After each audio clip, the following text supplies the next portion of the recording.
सालों की तैयारी और उम्र का बोझ। हजारों उम्मीदवार कई सालों से इस भर्ती के इंतजार में थे। तैयारी करते करते उनकी उम्र बढ़ गई और अब बिना एज रिलैक्सेशन के उनके सारे सपने अधूरे रह जाएंगे। वैकेंसी इतने सालों बाद आई, इसलिए सबको फेयर चांस मिलना चाहिए। एलटी ग्रेड की यह भर्ती कई सालों बाद आई है। इतने लंबे इंतजार के बाद अगर आयु सीमा में थोड़ी सी भी कमी रह जाए तो कई डिजर्विंग कैंडिडेट्स बाहर हो जाएंगे। इसलिए एज रिलैक्सेशन जरूरी है। कोरोना और सरकारी डिले का डबल प्रभाव। पिछले कुछ वर्षों में कोरोना और सरकारी प्रक्रियाओं में देरी के कारण भर्तियां रुक गई थीं।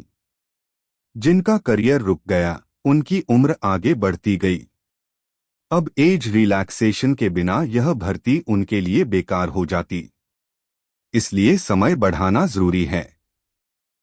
पेरेंट्स और फैमिली का सपना भी जुड़ी होती है।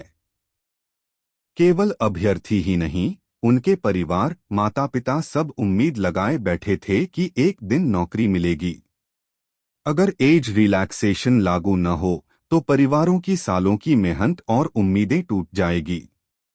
ये सिर्फ एक परीक्षा नहीं, कई युवाओं के सपनों, संघर्ष और भविष्य का सवाल है। इसलिए एज रिलैक्सेशन और फेयर चांस के लिए एलटी ग्रेड परीक्षा को आगे बढ़ाना जरूरी